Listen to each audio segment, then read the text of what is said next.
Hey folks, welcome back. It is week 9 and we are only 1 week away from spring break. Not that anybody's counting. Couple things just for announcement purposes. I am going to be out of town during spring break, but I will be available. I'm working at a conference, so I'm actually going to be on my computer pretty much nonstop. I am a little behind. Another thing, I am a little behind with grading the descriptions.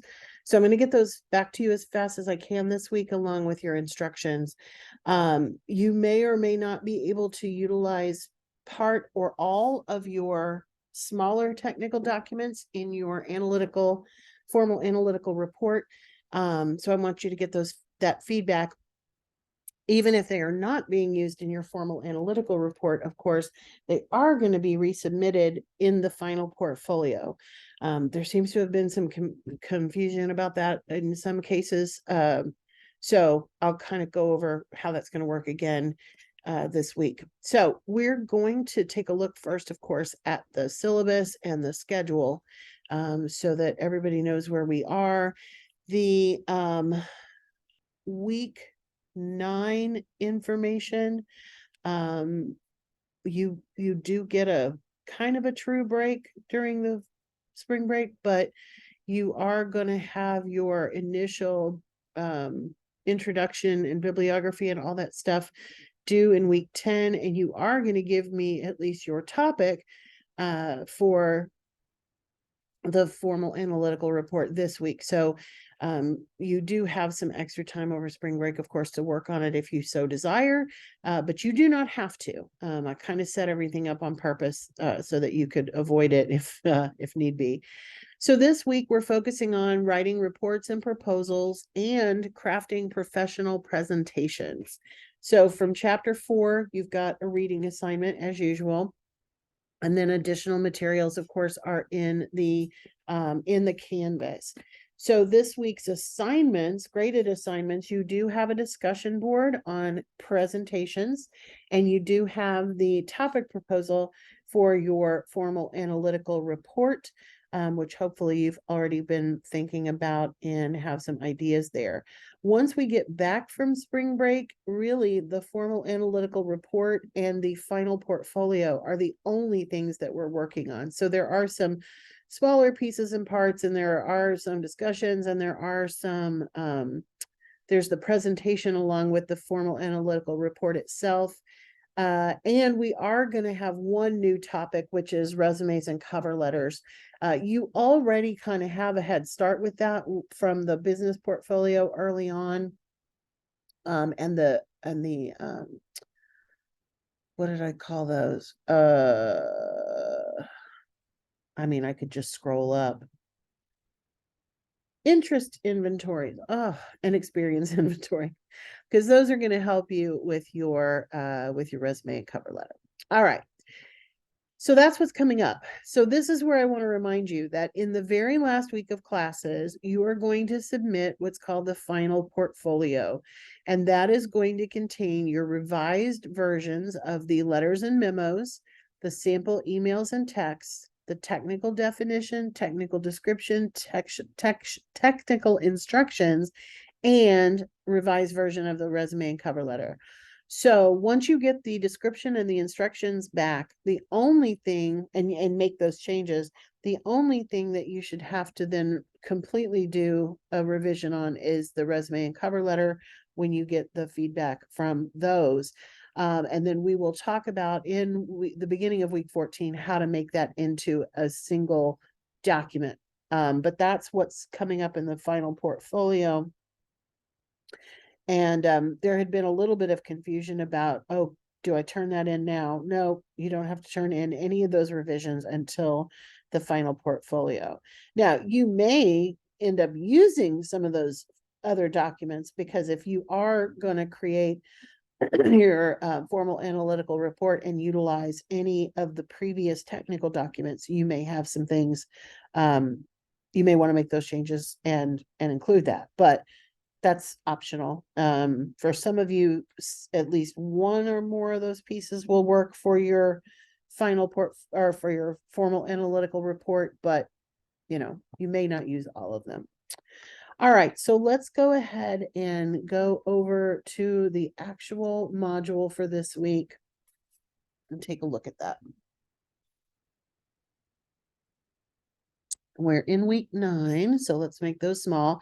So we're beginning the formal analytical report, and the learning materials focus on that. So you've got, of course, the reading assignment is listed right here and on the syllabus. Those don't look the same, which makes me curious. 73 and 96 to 102. Let's take a look at what that is.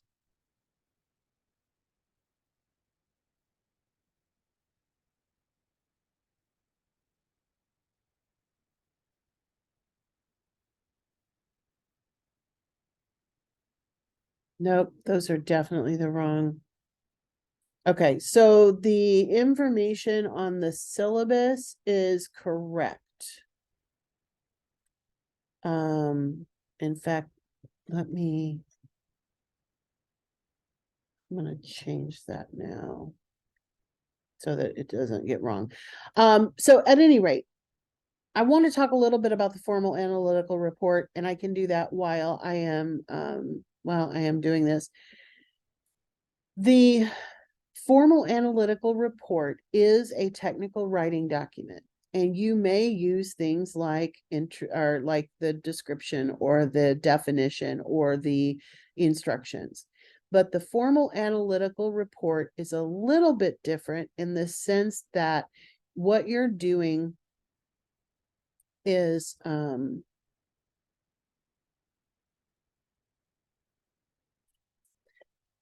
solving a problem.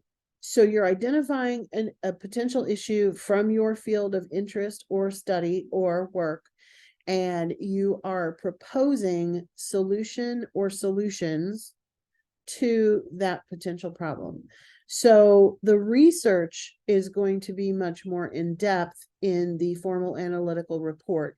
It is your major assignment for the semester. It is worth 200 points. So, I mean, just by that, you can kind of tell that that is a major assignment. So you are going to need to bump up your research game. You are going to be doing research. It doesn't all have to be from the library, but most of it should be from the library. And you're going to be creating a report that would identify the problem as well as offer the solution or solutions to the problem. So that's what you're going to learn about in the guide to the formal analytical report. I'm going to go over this. It's available. I don't need to read it to you, but I think it's probably worthwhile because this is, the biggest assignment. A typically lengthy document, the formal analytical report analyzes a problem, incorporates research, and presents potential solutions to the problem. This would typically be based on a challenge related to work. For our purposes, learners can choose whatever problem they want tied to their chosen field of study or work or even of interest. Usually, formal analytical reports would be aimed at people with the power to implement the solutions proposed. So think about administrators, high-level management in a company, or government officials. For our purposes, the audience might need to be somewhat fictional, but the more real you can make the situation and the audience, the stronger this formal analytical report will be. In terms of purpose, it can be primarily informative or primarily persuasive, but there will most likely be elements of both.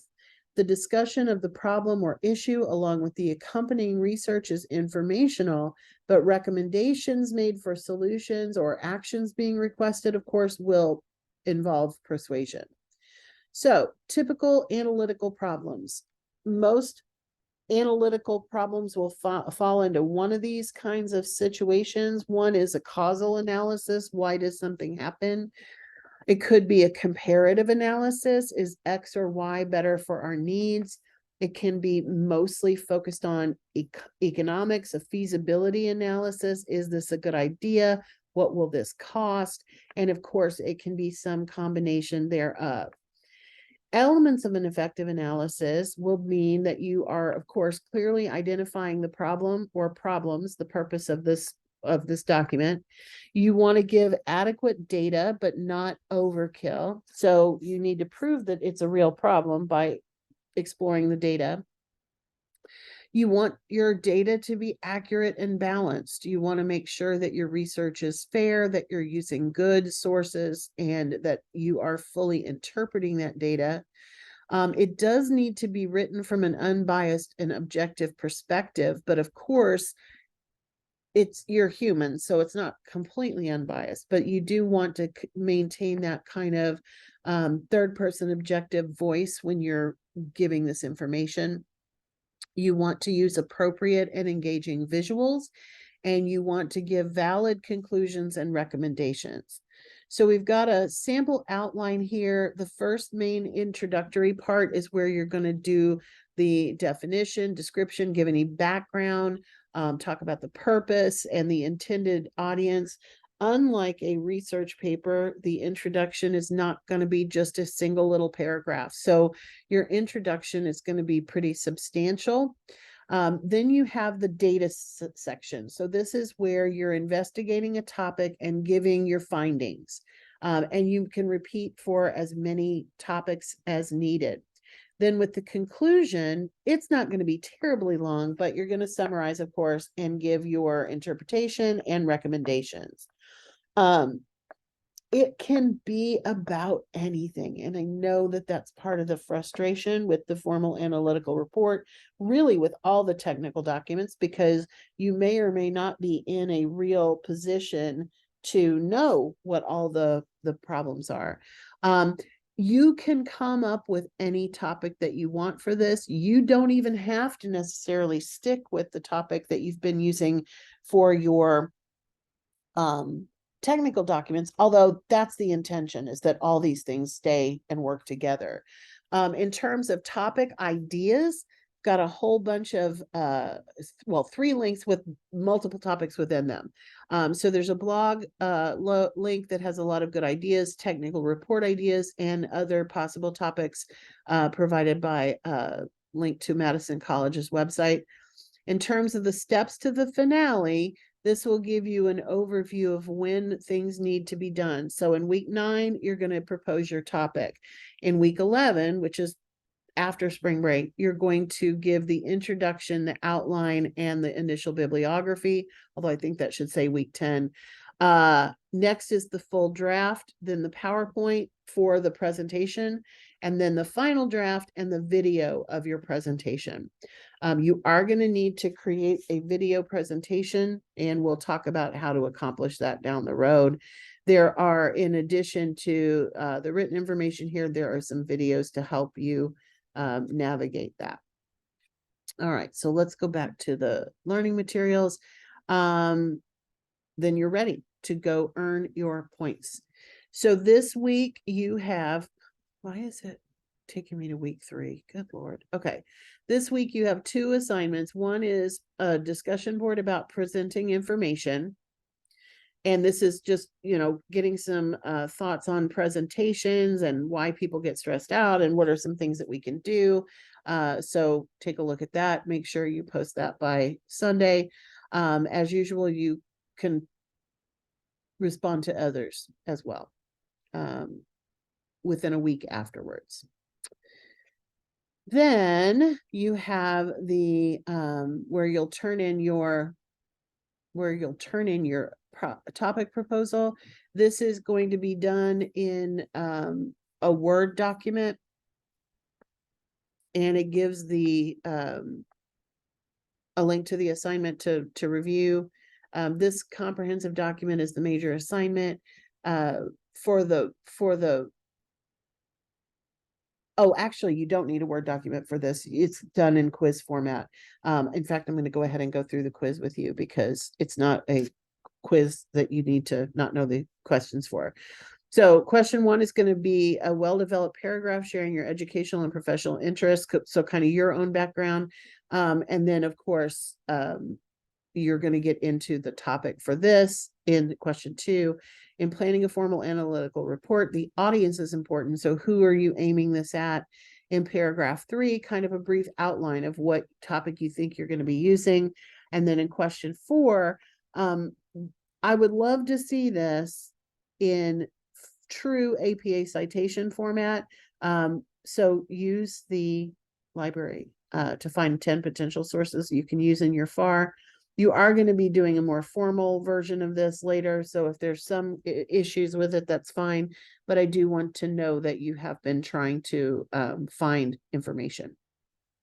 You won't be able to do a hanging indent, but do put them in alphabetical order and make sure italics are there and all of those things as well. All right, so those are your marching orders for this week. And if you've got any questions or problems throughout the week, please, please, please reach out. I am here to help. All right, everybody take care. And since I won't see you next week, I will wish you a happy spring break as well.